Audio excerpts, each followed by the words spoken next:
Unlock the secrets of franchising success with the Franchise Life podcast. Hosted by Stacie Shannon. Join us for expert insights, success stories, and practical tips every week. Subscribe now and take your franchise journey to the next level.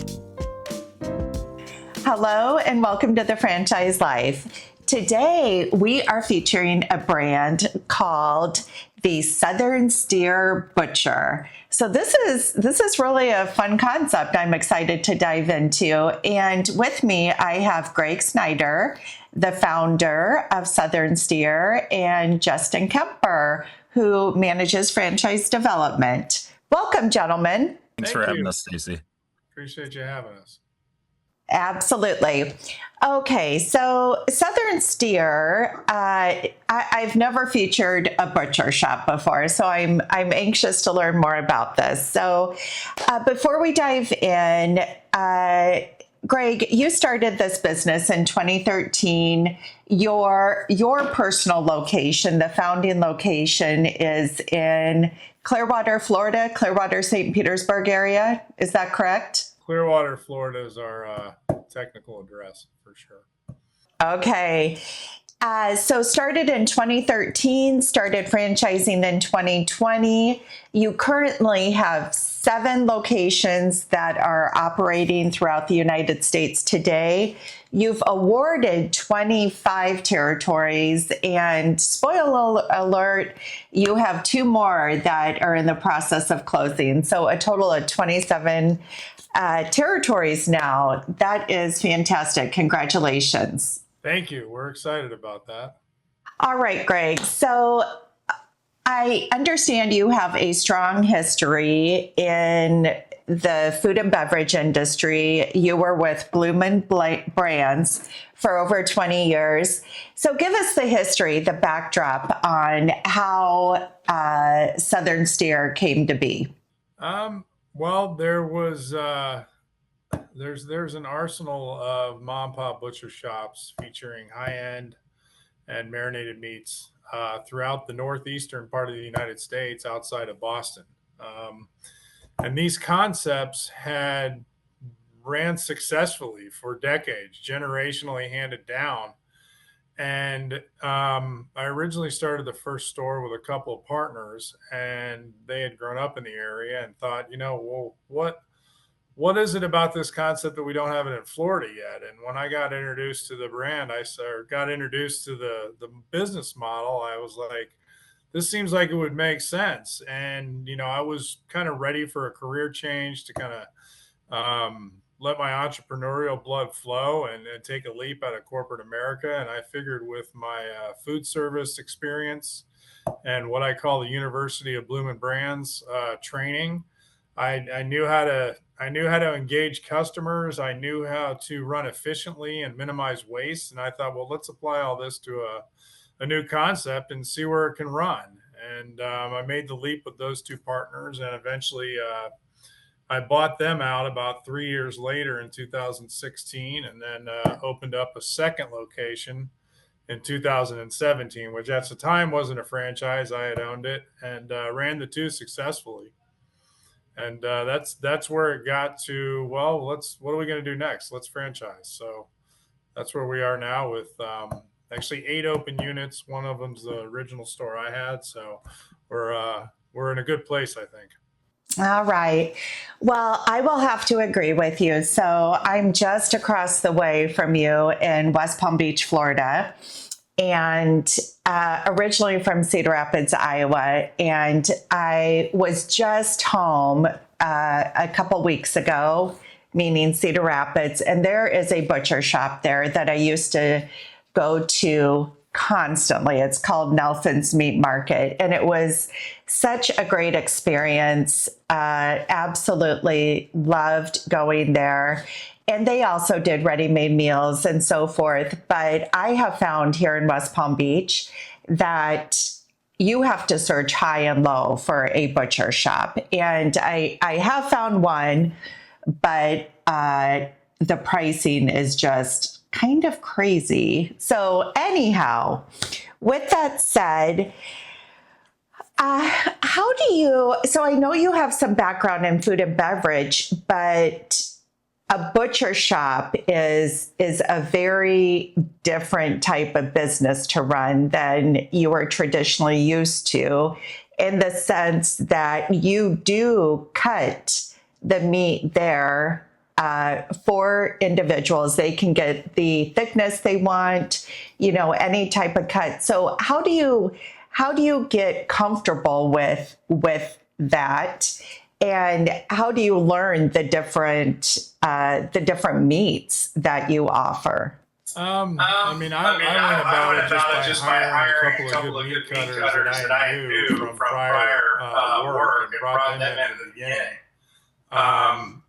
Now as you fast forward to where we are at this point, we built an arsenal of training and a portal that all of our franchisees can access as part of their onboarding. In addition, we put together a Butcher 101 class that the franchisees come to before they even set foot in one of our stores for training, so that the kind of the biggest hurdle of fear of learning is kind of out of the way. So that once they come into the store, really they're learning about the operational, protocols of the shop. And then it's just kind of an ongoing learning process. Even to this day, people will walk in and ask me about something that I'm like, I'm not sure what that is. So luckily with phones, you can swallow your pride, take your phone, and go, well, let's search for it together. Because now you're educating the consumer about it, showing them, you get some vulnerability in the situation. You get some vulnerability in the situation. So the long story is, the short story of what I'm going at is we built training programs for our franchisees to follow, so that when they open their doors on day one, they're comfortable with it at a level that, would probably be better than I was today out of my doors. And I think I read that training is 2 weeks at a corporate location and then 2 weeks at a franchise location. Is that correct? Correct. Yeah, that's pretty extensive. And I would imagine after 4 weeks of training, individuals will feel way more comfortable. So Justin, when you first speak to a prospect that is interested in learning more about Southern Steer, what are the highlights of this brand that really piques individuals' interest and has them wanting to learn more? Yeah, I think the first thing on our intro call that they step away from is they come in thinking a butcher shop and food and complexity of food, and they leave thinking, okay, it's not really food. It doesn't have the complexities. It doesn't have crazy labor and high turnover rates. It doesn't have tons of waste. Our waste, when done right, is under 0.5%. But the thing that they gravitate towards the most, Stacie, hands down, is the amount of community impact our stores have. We really want to be that neighborhood butcher. And in order to be the neighborhood butcher, you actually need to be in your neighborhood. And there's tons of nonprofits we work with. We have our own 501c3 they hear about, learn about, called Project 52 that Greg developed. Pretty simple, 52 weeks in the year, have a servant heart once a week, and give back. And any business, Stacie, should be involved in the community and can, right? But there's something about a butcher shop. It's been for ages and ages something part of the community, and we're sort of bringing that back. And people just see like, oh, this would be so easy. Cook out at sports events or maybe once a quarter in a farmer's market, or partner with local first responders on give back items. Really the community aspect side of things and the simplicity. So talk me through how the distribution of meat occurs, because obviously that is going to be the number one concern or need of this butcher shop. So how does that distribution work, and how is corporate guaranteeing the quality of that meat per se? The farms that we resource have national reach through a variety of distribution networks. So we have teamed up with them to they know that we're growing, and when we go into a new market, we just find out from them, who's going to be distributing your product in our local market here. they connect us with those local distributors, and then we can connect them with the franchisee to set up accounts. All right. So for somebody that is interested in, say, an executive model, owner-operator is going to be a bit leaner, but let's just focus on the executive model at this time. What does the employee count look like, Justin, and what type of experience are you looking for? Yeah. So for employee count wise line level, I would say at start between 3 and 5 part-timers, depending on how many hours each part-timer can work. But I'd say between 3 and 5 part-timers, and then a full-timer that you'd fast follow promote into an assistant manager to give your GM flexibility. And you could hire that assistant manager right away as well. And then you'd look to hire a GM. Now, the nice thing about this concept is you go find someone from food, from a restaurant, someone that's done food service, a chef, and it's something that they're still close, their passion, right? It's food still. And Greg, this system, we're all about innovation and learning. So they still have a lot of flexibility to create recipes and try new things with food. But remember what I said, like they don't need to worry about retention rates with employees like in restaurants that they were used to, or high waste. And at the latest, they're done at 7 p.m. in their car at 7:05. So very simple hours, and it validates, Stacie, very strong retention rates and life change. Franchisees that run the executive model, their GMs absolutely love their job day in and day out. Yeah, Greg, anything to add to that? No, I mean, you pretty much covered it. I think when it comes to a GM that would work, in the executive model, somebody with food service experience, ideally understanding profit and loss accountability, is somebody you want, because they've been taught how to minimize waste, which in any food service concept, that's the name of the game. And the more efficient you can work from a labor standpoint, and the less you're tossing out that you bought, the better your profits are. And somebody that's been trained in that is going to succeed in our model, and probably like it versus a restaurant, because it's not nearly as stressful. When it comes to the meals to go and the sides that you offer as a revenue stream, are those prepared then locally in the butcher shop, or are those provided by corporate? And just a follow on to that, if they are provided by the local franchise owner, did I hear they have autonomy in being able to create new recipes and what they offer for their local area? So all of those items are in-house prepped items per location. We have a big menu of different meals like that we have access to, that are also available on a inner web recipe viewer, that all the stores have an iPad, and there's an app they can go on and get the whatever recipe they're looking for. One of our principles as a brand is innovation. I mean, almost everything we've created came from the innovation of either a former employee, a current employee, or a current franchisee. And we constantly want to see new fresh ideas that we can present to our customers to, keep the brand fresh in everybody's mind. So there's two pieces to that, really. There's access to information that all the franchisees have, so that the recipes are consistent across the brand. And then two, we're always looking for new ideas. Probably our biggest one in the last 2 years is the dry ager that our Austin store put in place. And he's done really well with it. And now one of our other actually two of our other current franchisees that were already open, they bought dry agers and added them to their arsenal. And two of our new franchisees, which are currently under build out, are putting in dry agers as well. So we welcome the ideas.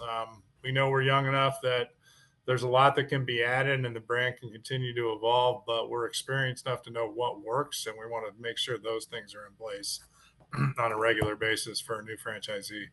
Yeah, this just reminded me of a conversation I had with a prospect just a couple days ago, not on this brand, but on an emerging brand such as yourself. And they specifically had asked me, how much opportunity they have to go ahead and present new ideas to the franchisor if something comes up. And I love the receptiveness that you just shared in the collaboration with your new franchise owners. You know what works. You're a franchise system. There's standardization, but there's always room for growth and innovation. So, all right, Justin.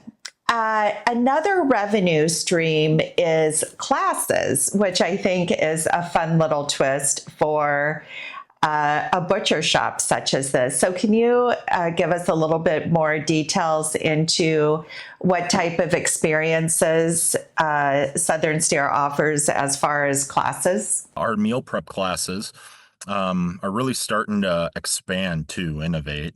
We've since added charcuterie board classes.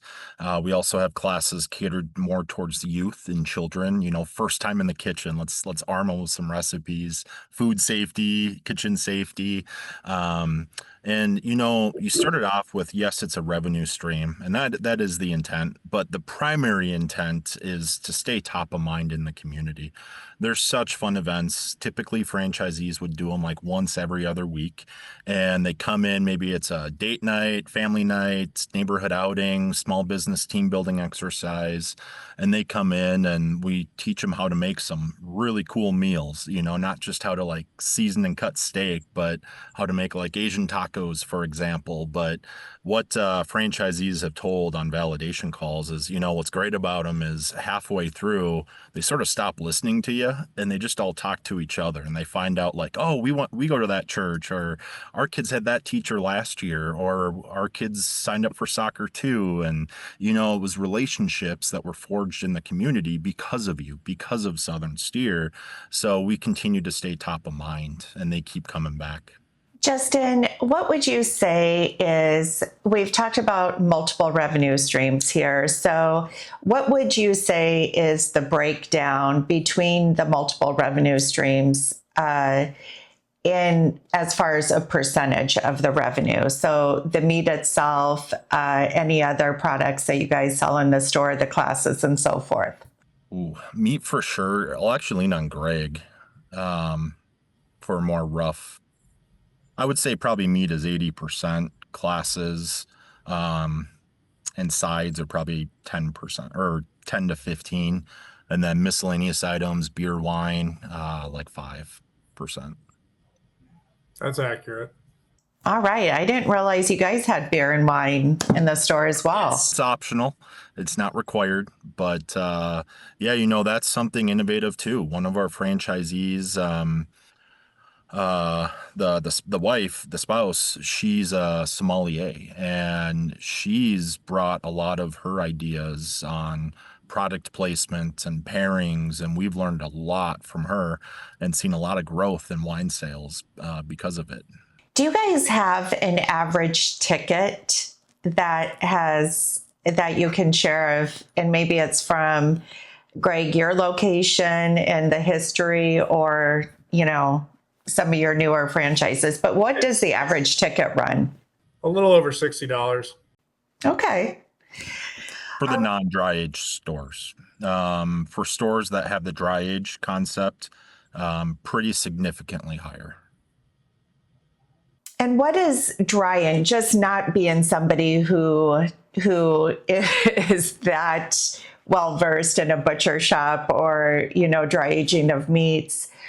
Why does the dry age drive a much higher ticket?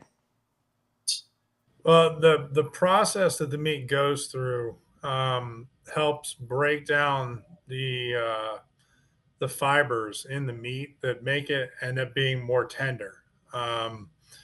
If you take an entire loin of beef, call it a ribeye loin, it's denatured with our store in Austin uses a whiskey that he's paired with a local whiskey maker, and that's coated on the outside and allowed to dry. Then the entire loin is coated with beef tallow, and once the beef tallow hardens, it's then put into the dry aging box, which is basically it's like a salt block refrigerator, and the meat goes in there, and through the process of the salt and the long-term exposure to all that, it breaks down the fibers in the meat, making it more tender. He's got a variety of people to go anywhere from a 30-day dry aging process to 120, which you get that long in it. I don't know if I want something that strong, but usually 30 to 45 days is the ideal time. Those folks who paid for that entire loin, they'll come in on day whatever, 38. Store will cut down those loins for them and then sell them. And then package them up and let them take them with them. In addition, they do their own dry aged meats for the store itself. And when they put those in and go through that whole process and pull them out, they can then take that same loin and sell it at 2 times regular retail, because it accounts for the potential loss of moisture from the loin when they originally put it in there. So what you were charging $29.99 a pound, you're now getting $60 a pound for, because it's accounting for the waste or the loss of moisture from the product. And if you've never had dry aged beef, I'd say the best way I could describe it is it gives it like kind of an earthy, nutty flavor. And it makes the meat a lot richer or more robust than it would just a typical, what you go find at a Publix or something. Traditionally, all of our stores go through a 4-week wet aging process, which is just basically sitting in its own packaging to tenderize that way. But the dry aging process just takes it to another level. That is fascinating. So let me ask you this, Justin. What backgrounds for the candidates you've been working with so far and that have invested in Southern Steer, what type of backgrounds are they coming from? All over. And I'd love some more food backgrounds, because they would have a blast, but I'm not getting many of those. I have, a couple, 2 people in retail, come from retail background, more e-com, maybe the world's largest e-com site, and more of a logistics background. But they're foodies at home. They love grilling in the backyard. They're not experts by all means, but they just see a need, sort of like you in West Palm. And they stepped right in. And, what I will say, though, is everyone, typically they're all husband, wives. And after that first call, that's when the other one is all on board, because they come in thinking, oh, it's a butcher shop. And then they realize, no, that's the simple part. It's community, and it's fun with food and all the things we can do to give back. And it goes pretty quick. We do have quite a few executive models. One in our Austin store that's open. I believe a chief revenue officer for a decent sized company. He travels quite a bit, but he hired someone from food to run his stores for him. And his second store will be opening this summer. And then we also have a few others that are in IT or engineering IT backgrounds. So really, it's very diverse. At the end of the day, who we look for, though, you need to want to give back to your community. That's what we do. That's non-negotiable. And it's really not that hard, though, right? You're not knocking on doors. You're not out in the community daily, but, try once a month. That'd be vision of good, to do some type of event, a county festival or a farmer's market or something at the church or another nonprofit. Just try once a month to be in the community. And then lastly, great relationship skills, because the store needs to be fun, and you need to instill that culture in your employees. So when they walk into the store for the first time, a customer, they're greeted really well, and they're taught the difference of Southern Steer, our marinated meats, our custom cuts, our prime meats, how we're different, how we'll do fresh cuts right in front of you. If you have a dry ager, Greg didn't even get into, I was waiting for it, but our dry aging technique is way more advanced than anyone else likely around you. Most people lose about 27 to 30% of the yield. Our process, you only lose about 7 to 10%. So you get way more. And the system has really perfected the craft, and it's a fun place. So even though I know you would love more people with food backgrounds, but these individuals that are investing, they have a passion for food. And so that is really, I mean, that's kind of the hook that's getting them to you, but then it becomes much bigger than that. Yeah, and franchisees share this on validation calls a lot. You can be in the community, love the community, and then passion for food. And then some people will follow up, well, what do you mean passion for food? And pretty much every franchisee says if you see yourself watching a few Instagram videos or TikTok videos of food daily, that's enough. You just need to keep progressing yourself forward and just learning new things to be able to share with the team. Awesome. Okay, so let's get down to numbers, Justin. A single unit is between 428,000 and 722,000. That's for a single protected territory. We have an update for you. So we proved out some occupancy efficiencies, and in the new item 7, the new FDD that just came out last week, we actually lowered the item 7 quite significantly. Now the new start is $334 and $206 and $640 $206. Fantastic. So that's quite an improvement. And so that total investment, it includes the franchise fee, 3 months of working capital, and then everything it takes to get that location up and running. What is the footprint that you are looking for as far as space is concerned? Yeah, for the first store that they do, typically recommend, we're really liking the 1,800 square foot range. It gives them a lot of flexibility. And with our new refrigeration efficiency we have, you don't need as large of a walk-in fridge. So we do have stores that are 2,500 or 3,000. We've sort of proven out that's too large now. And we do have stores, our Atlantic Beach store that will open in a couple months. That one I believe is 1,100. And then the Austin store, the second Austin store, will open this summer at 1,050. And so it can definitely get smaller. I think where it gets smaller comes into play is multi-unit. You start with your hub store that has everything, and then you can do a secondary, tertiary store that's smaller, and your first store can fuel the other two. So you don't necessarily need all the equipment, as massive dry ager and everything at each of your stores. So you have more scale.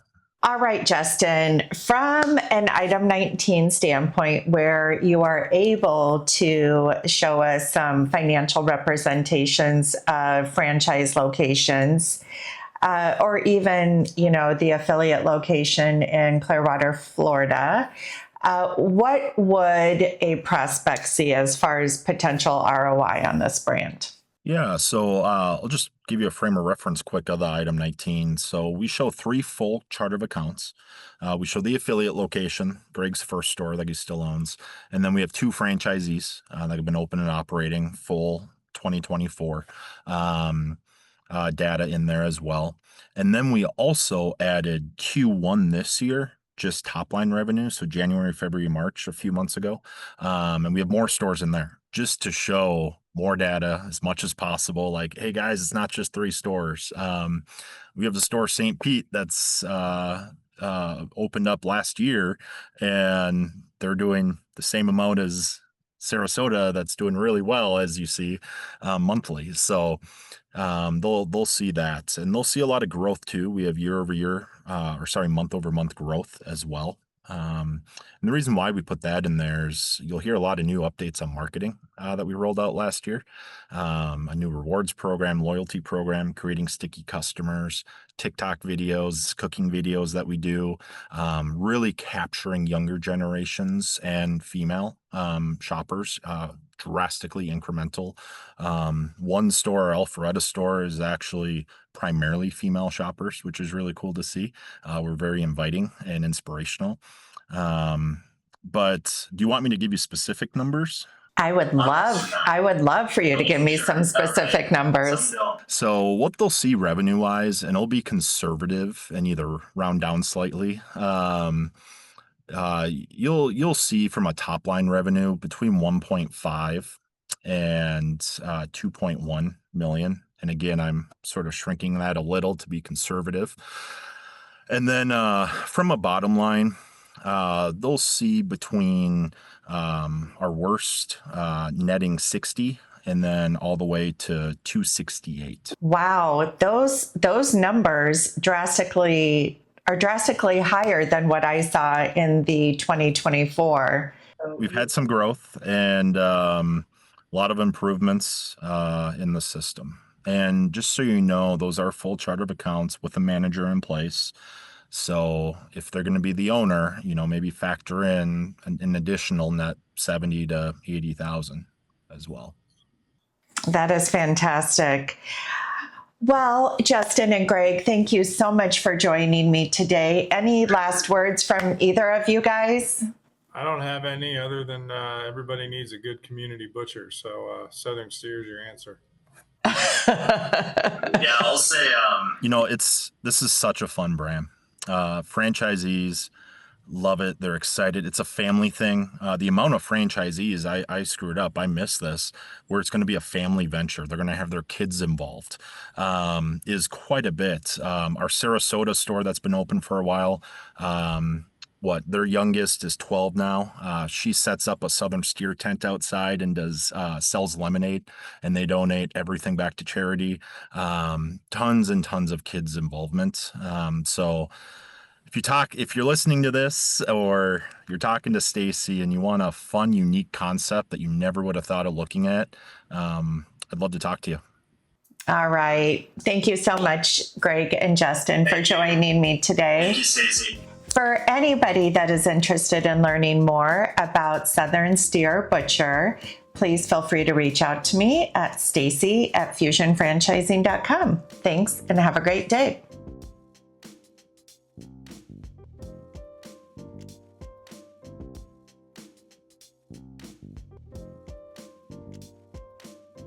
Thanks for listening. Subscribe for more on the franchise life.